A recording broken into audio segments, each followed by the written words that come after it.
7, 6, 5, 4, 3, 2, 1.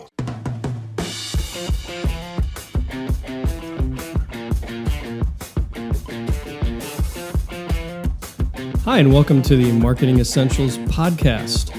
Our unique team helps small businesses grow by providing essential marketing expertise.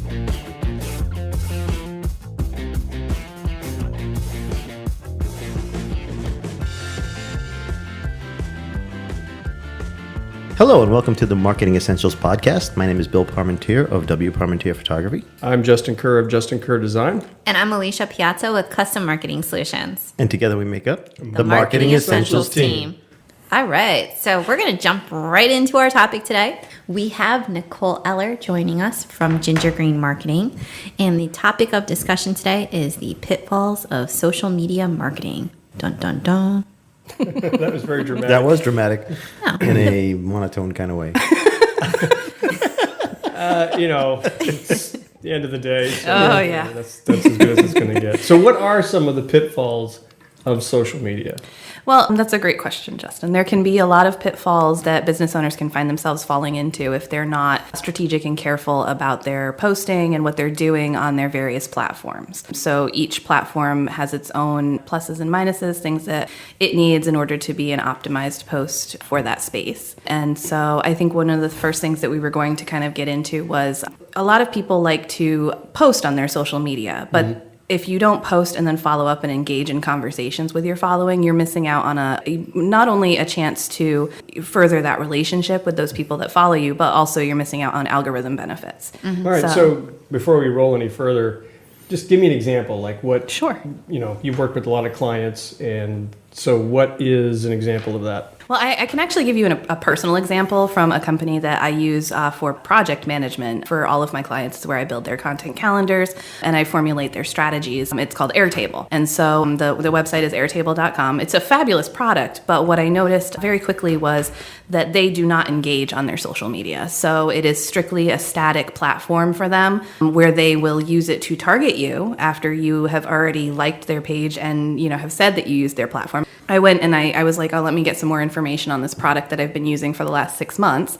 And I went to their page and I liked it. And, I kind of was looking at their comment section and I was like, oh gosh, there's a lot of questions here and a lot of sales to be had. And they're not having a conversation at all. They're not answering any questions. Other people are answering those questions. Oh, wow. Yeah. So I'm on there answering questions. So it's almost just a user group at that point. It really is. And then after I had liked their page and I kind of went back to doing my own thing on my Facebook feed, all of a sudden I was being targeted. So which means that the ads are popping up in the feed, on the side. Right. They know you were there. They know I was there. And that's one of the worst types of campaigns you can really do is to, depending on your mission, but is to retarget the people who actually have liked your page. There's much better ways to use those marketing dollars, but also the fact that there was just no customer service happening. So there was no commenting, no feedback. You could email them and you might get a response, but nothing going on out in the open for everyone to see. Yeah. And the challenge there is that, okay, so now all of these other people are answering these questions. They're not responding as anyone. It was not even someone who worked there.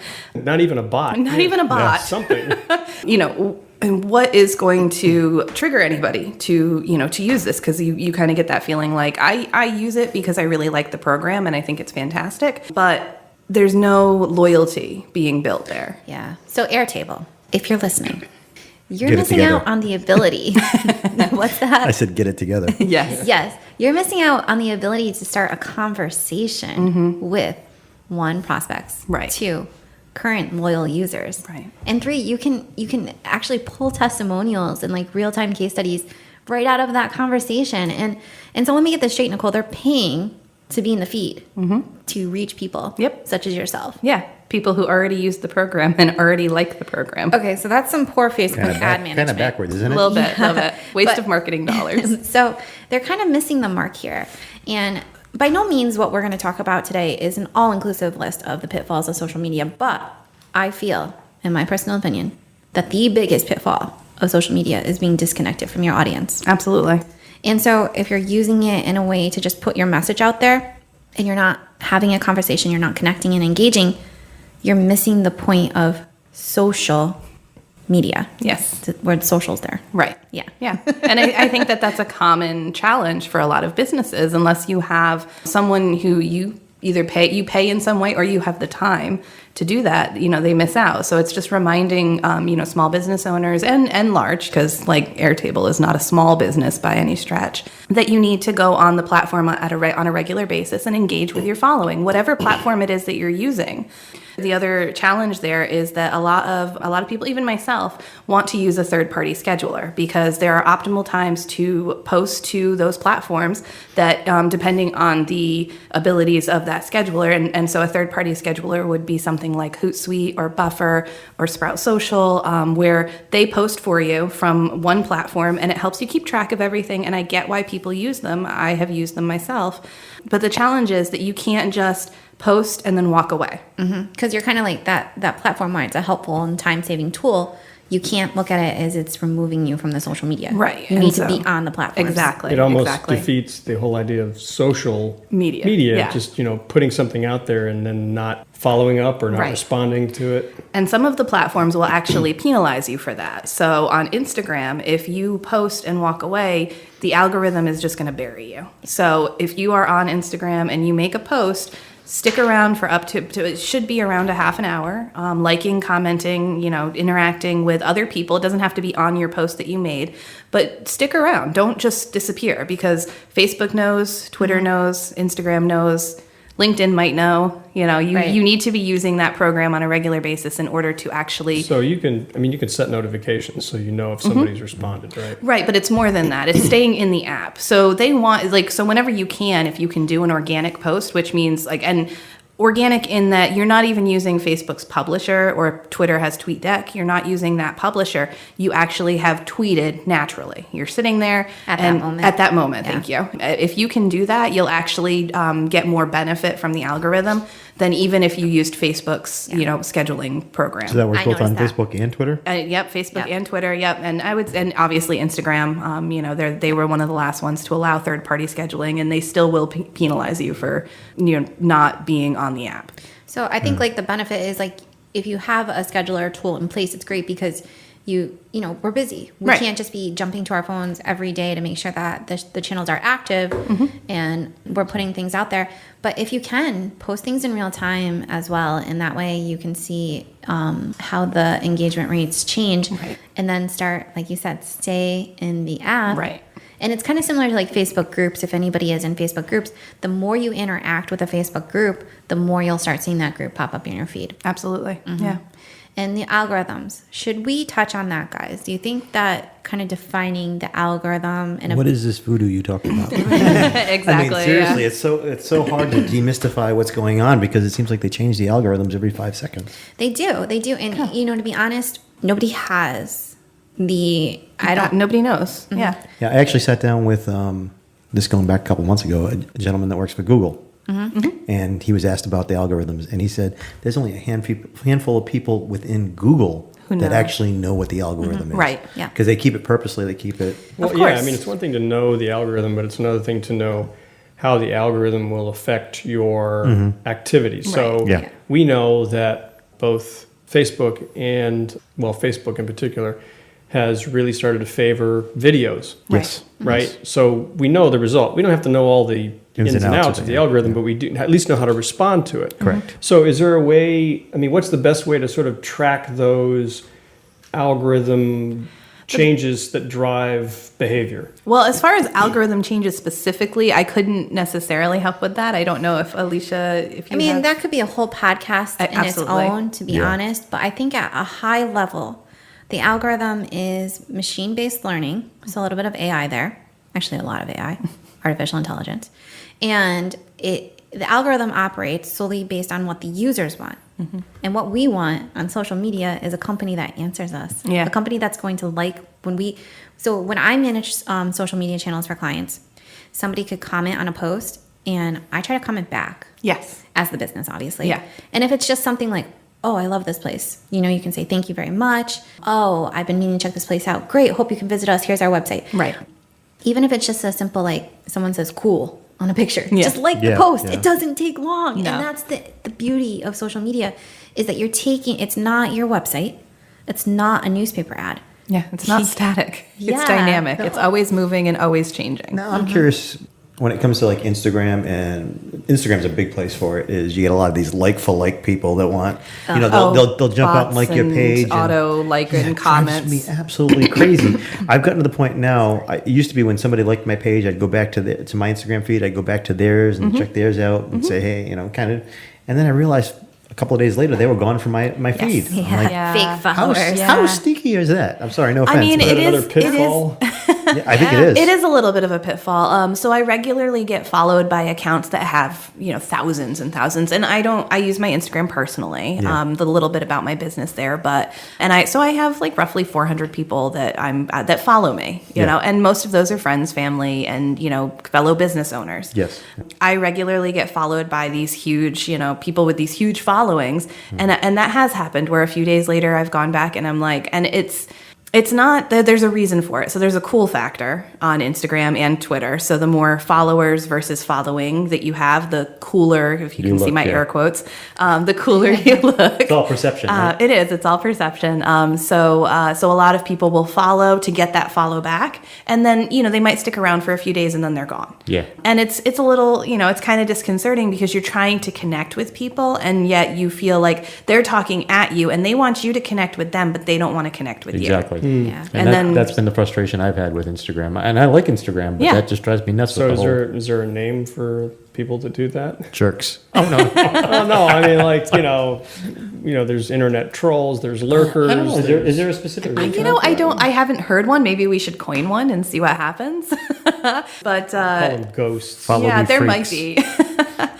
What there is though is there are people do buy followers and never buy followers. That could be a pitfall. Never ever buy followers. Yeah, I mean, would you even get somebody that was interested in yourself at that point? You're not getting anything of value by buying a follower. The whole point of them is to connect and engage. And when I say connect, I don't just mean click that button that says, oh, yay, they connected with me, but really connect with them on a personal level. That's what social media is it's whether you're a business or not, it's about your personal, what can you offer to this person that's going to help them in some way. It's going to solve a problem or make them feel something. What are you making these people feel? Right. So when you connect and then disappear, you make them feel used. Pretty much, yeah. And by buying followers, that affects the algorithm, at least on Facebook, because what's going to happen is your page could have 10,000 followers, but because you bought them, they truly do not care about your company, your brand, or the content you're putting out. You're not going to get a lot of post likes, interaction, comments, or shares, and Facebook is going to downplay your post on a continued basis because it's saying what you're putting out isn't relevant, when in reality you bought followers and they don't care, so the interaction is not do happening. these people that follow you just on a whim to try to get their own followers, are they hurting your algorithm on Instagram? Instagram, yeah, I guess that would be the question. Are they hurting your algorithm by joining and then pulling off? And that's a great question. I don't know if they're hurting it. They're certainly muddying the waters when you're trying to figure out, if you are building a brand on your Instagram, they're definitely muddying the waters of like, am I successfully building a brand here? And so what you always want to check on is when somebody tells you that they have so many followers, and we can touch on vanity metrics very briefly too, that doesn't mean anything. What I want to know is, okay, what percentage of those followers are engaged with what you're doing? And the average engagement rate is actually only about 2%. Wow. That low? Yes. Yeah, so that's the last thing I heard. Correct me if I'm wrong. Now, how would you track analytics on, I'm not trying to pull away from Facebook. I know Alicia's been talking about Facebook. Oh no, all the channels are important. How do you track analytics on Instagram? I'm familiar from talking with Alicia in the past. Yeah. So in order to be able to track analytics, you have to have a business profile, which means you have to have a Facebook business page. Okay. So you can, if you have a Instagram business profile, you can go in and you'll get similar levels of insight and, who are my followers, who's watching my stories, where do they drop off, where are people coming from? It's not as advanced as Facebook, but I think that they are moving in that direction. I do see, I think we used to not have very much in that analytics, insights platform. And then, recently some new stuff has come along. So that would be kind of where you would get a feel for that. But you have to have a business profile. So even if you are a personal blog or, it's just your own thing, like even mine is just my own thing, but I still am curious because that's what I do for a living. When I built my Facebook page, I got that a business profile for that. Mm-hmm. But somebody at the point in time when I was working on my Instagram said, stay away from the business page at that point in time on Instagram, because there was some sort of algorithm that messed all that up for businesses. Right. I don't know if that's changed or not. I don't think it's the same as it was because, especially, Facebook knowing that people use this to make money, they want to give you the best position to, because what they're going to do is everything drives back to, advertising. So the best that they can make it for you so that you will spend money with them on promoted posts and advertising, that's what they're going to do. Okay, I'm sold. I'll go back to the business. And again, correct me if I'm wrong, because, I haven't heard anything lately on whether or not. Yeah, like I said, when I built versus mine was a business. couple of years ago, and that was the common. Yeah. I think that's on point with where they're at currently.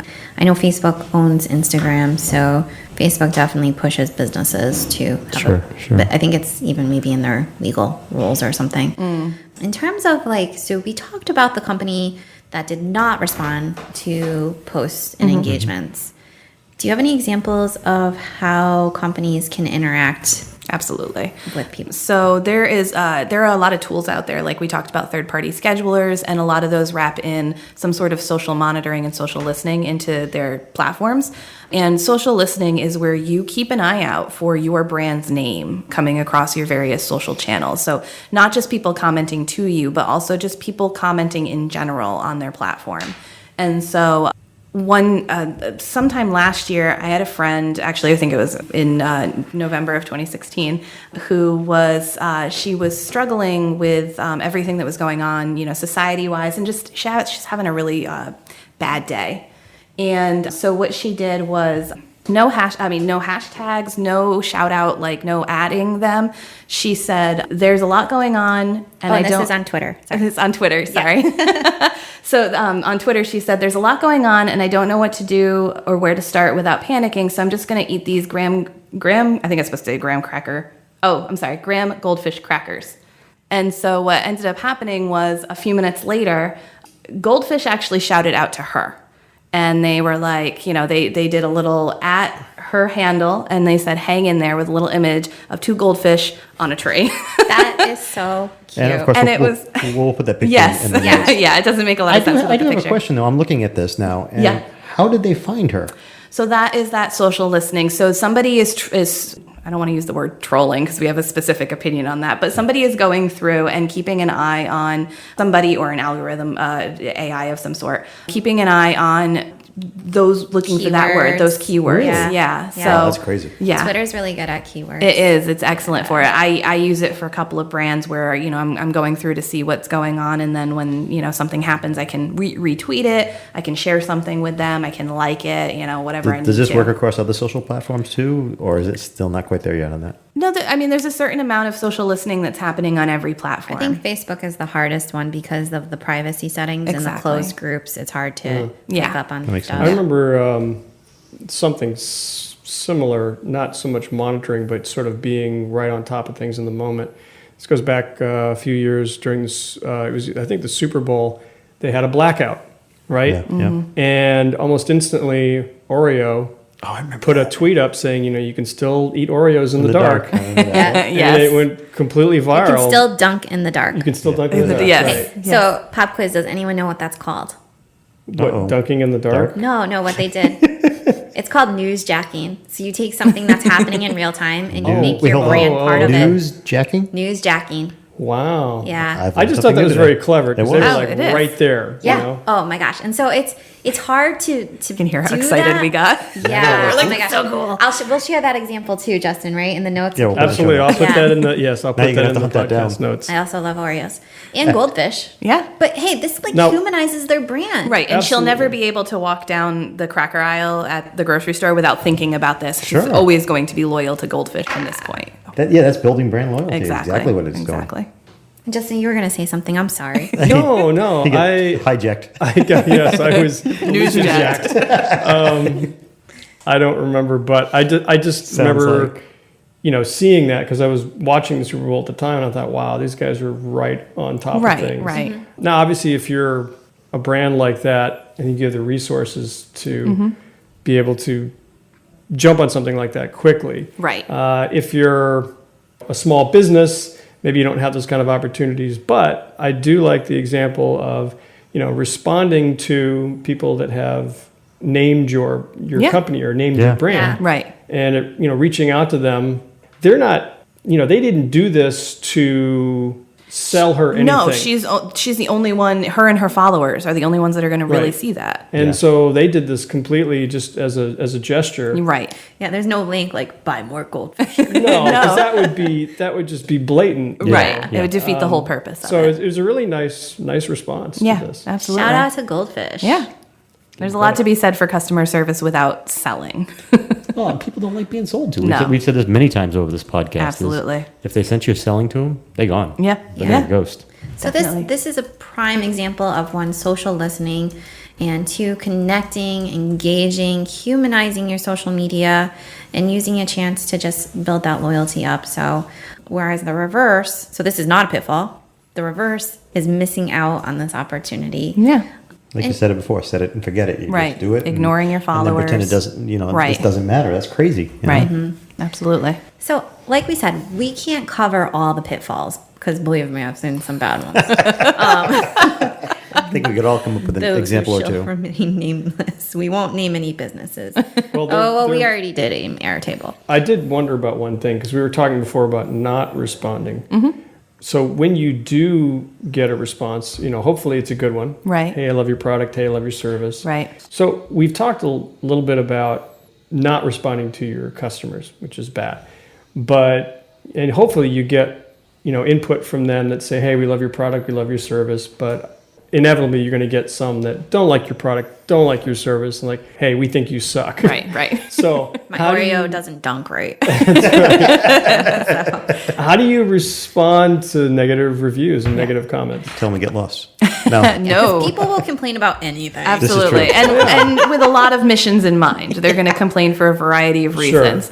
The best thing that you can do is acknowledge that they had a bad experience, and you can apologize that they had a bad experience. And then you want to ask them if you can send them a direct message, a private message, or take it to email. Can I have your email so that we can talk about this offline? Okay.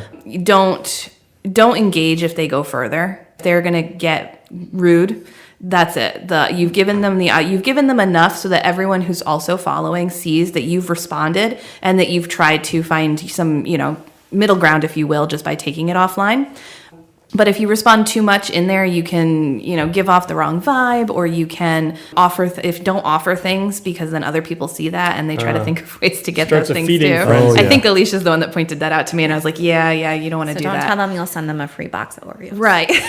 Maybe offline, like you said. but- Right. Yeah, If you need to, absolutely, try to placate them in any way you can, but take it Offline. offline. Okay. Everything needs to come offline as quickly as possible. Yeah. And That's I think that's a good piece of advice. Yeah. and it almost spins into like a PR situation at times. Right. And I think we could probably do a whole podcast on reviews, the good, the bad, the ugly of reviews, because there's multiple ways it could go down. Absolutely. I There's agree. trolls out there. Yeah. There's some people who are just never going to be happy. Yep. We're just going to keep finding ways to bring Nicole back. Oh, gosh, yes. But I think in a The nutshell, forever guest. maybe you won't get that one customer back by tweeting them back or responding to their review. But like you said, you're showing the public that Right. you actually will be there for them, that Yes. you'll interact with them. And I do actually remember the local restaurant example that I had friends back at a previous job that she waitressed at this restaurant, and she raved about it. And I was like, all right, well, maybe I'll check them out. It's a beautiful location. I knew a lot about them. And so I popped onto their Facebook page. And I noticed a lot of negative reviews, and I was like, "Oh, well, that stinks." Okay, well, let me. And I think because of what I do, I'm a little bit more lenient. So I was like, "Oh, well, let me see why." And so I'm scrolling through, and then I start to see the management's response, And I was like, no. So get a little too personal? Oh, very personal. It was very negative, very rude. It was a lot of kind of, you're wrong, or, that didn't happen. And you definitely, so I immediately was like, yeah, we're not. Because it's not a cheap place, It was pricey enough for me to go, we're not spending our dollars there, because then that they don't care. Okay. I actually called out a company on Facebook for doing something like that. Yeah. I was researching some galleries websites that I could store some of my photos for my customers. And this was a new one that was just up and coming. And a person went onto their Facebook page and said, I'm having trouble with this, and so on and so forth. Apparently, they were one of those customers that just constantly drives you nuts, asking questions over and over Well, again. they're there. Yeah. Yep. Well, the company responded on the Facebook page and said, I've already answered this question for you, and went on this 2-paragraph diatribe. And so who really looks bad there? So I hopped on and I said, Hashtag fail. so I actually hopped on and said, you might want to take this elsewhere. This is probably not the best place for it. And I got a response from the owner saying, yeah, but I've already talked to this person multiple times already. I'm just tired of it. Doesn't matter.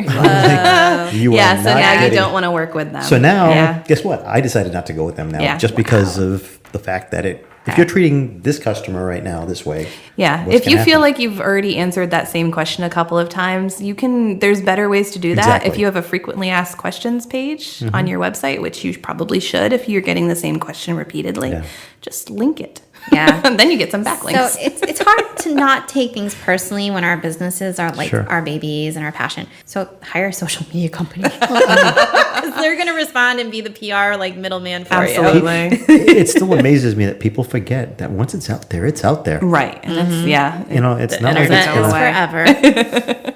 So, I think reviews, again, we deal a lot with reputation management. So we would love to dive into that more, because you can go on and on about the situations we've seen out there and how they affect businesses and social media in general. But in terms of the pitfalls, I think we're kind of wrapping up here. But is there anything else that would be a major pitfall? Being disconnected, not engaging, not listening, I think are the top ones here, and not responding to good and negative reviews. Anything else that we could put into the top pitfalls? I think the final one might be getting hung up on vanity metrics. Yeah, So and we did talk a little bit about Okay, back up buying. a second. Vanity metrics? I knew that was going to happen. I'm going to call you on this one because I don't know what this is. So vanity metrics are Thought maybe getting... that was the name of a rapper. They did Prince once, right? Yeah, I think so. Yeah. So it's getting hung up on your follower numbers, your likes, things that at the end of the day are they converting people? Are they keeping people engaged with you? Engagement numbers are important. Knowing that people are responding and they do care about what you're putting out there is very important. But getting hung up on that followers number is what drives people to buy followings, which you never want to do. It looks bad in the long run. So what would be some other vanity metrics as... So I think you just have to keep your end goal in mind. Right. So impressions, people can go onto Facebook and just, boost a post and be like, whoa, I reached, 20,000 people. Okay, great. But did you add in targeting? Did you look at what your overall goal was? Was it to drive people to your blog? Were you trying to increase your email subscribers or generate leads even? Right. What was that end goal? So look past some of the high level metrics, other vanity metrics. I don't know, number. Yeah. It really, a lot of people get hung up on followers. That's really what happens. They're you don't necessarily want to promote your page just for Facebook likes. It makes you feel good and watch, marketing I've watched marketing companies do it where they're like, oh, we increased likes this much. And it's like, well, that's great, but how are those people engaging with you? Yeah, it sounds like it's a mile wide and an inch deep. Yeah, exactly. Yep. That's exactly what it is. I have one other question. Now, we talked about pages that don't stay engaged. What about page? I've run across businesses that started a page at one point and then just let it die. Yeah. I mean, not even posting. Never mind engaging with their clients. Yeah. That's tumbleweeds rolling by. Yeah. Yeah. At that point, wouldn't you think it would be almost worth deleting the page if you're not going to at least do something with it? Yeah, but Facebook will keep a general page there. That's even if you didn't create one, Facebook will go out as kind of like a listing. Yeah, like I said, I've just gone to pages before for companies and gone, hey, they haven't posted in 6 months. I saw that yesterday actually to a restaurant I'm going to tonight, and I was a little disappointed that in 2017 they were like, on the ball with our social media, and then I don't know what happened. They stopped. Yeah. So that, and the other thing I just want to point out real quick is like Facebook has a the messaging, and it shows how quick your response time is. Yes. Yeah. Down to the minute now. Yeah. I noticed that. What is a good response time? As soon as Instantly. possible.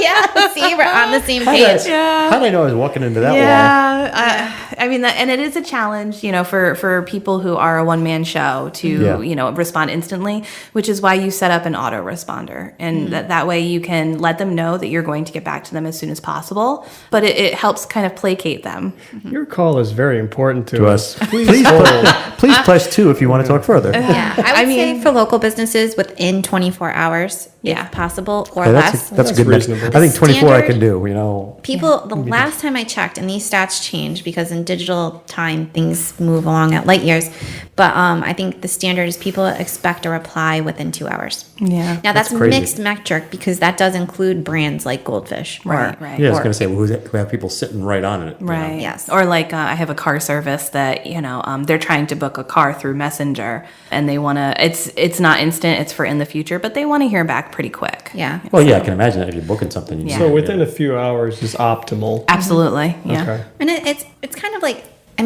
social media has lent itself to this type of customer service, but people expect, in just our culture, we have everything that we need at the tips of our fingers with our phones and food delivered and, information at just seconds away. People expect fast and immediate response. And it's just kind of the social media. It's the customer service aspect of it. Absolutely. Yep. All right. So those are really good. Yeah. We covered a lot in a very short period of time. It's any other questions that you guys have? Because there are so many things you can do wrong. Well, yeah, I'm Alicia sure we and I could could just do- keep going. Oh, I mean, yeah, we I could know. talk for the This rest could of be the a night. 4-hour podcast. You ever feel like we're just along for the ride, Justin? Yeah, I feel that way a lot. Just hanging in there, hoping we can get a relevant point. I think you guys covered the major ones, and if small business owners focus just on those, I think they would see a vast improvement in their engagement and in their social media, channels. Yeah. So, you guys could probably rattle off 50 of them, but I think you hit the high notes, Absolutely. and those would go a long way towards helping somebody improve their social media channels. So, thank you again for joining us. I feel like you are the queen of guests now because you've been with us 3 times. I think we got to make her an honorary member of the Marketing Essentials team. Absolutely. You know what? If one of us can't be here, She can be I our can be there. right? Sure. You could be like, well, who is it used to sub for Johnny Carson all the time? It was, Joan Rivers. Yeah. Oh, John So- Rivers. Oh. But I get to be the Joan Rivers. yeah, that's a You good know thing, how to operate right? a soundboard, right? No, I can't sub for you. I can only sub for these two. Looks like I'm never getting a day off. No. I can have my dad come in. There you go. Well, we have we just have to get ourselves a tech intern. There you Oh, go. we're working on it. Yeah. So, Froyo keeps trying to chew the board, so we can't let him do that. All right. So I guess we've exhausted the content for this episode. Time to wrap it up. Well, okay, so having said that, I guess it's, first of all, Thank you, Nicole. thank you, Nicole. Thank you for having Find me. her at And- gingergreenmarketing.com. I was just going to ask her that, but you beat me to Sorry. it. That's that I was gonna site, say, if somebody wants to reach you other than gingergreenmarketing.com, Yeah. is You there can an email address they can reach Sure, you? you can email me at nicole@gingergreenmarketing.com. That's real tough, I know. I know, it's tough. Yeah. Or you can find me on my LinkedIn, again, Nicole Eller, or on Facebook at Ginger Green Marketing. And she'll respond immediately. I will try no to respond. pressure. And we'll send you a free bag of goldfish. Yes.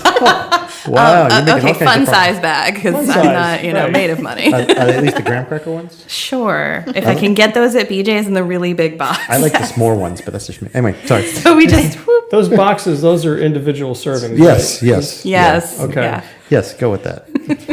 Anywho, So, we'll see you next week. okay. Bye. Bye.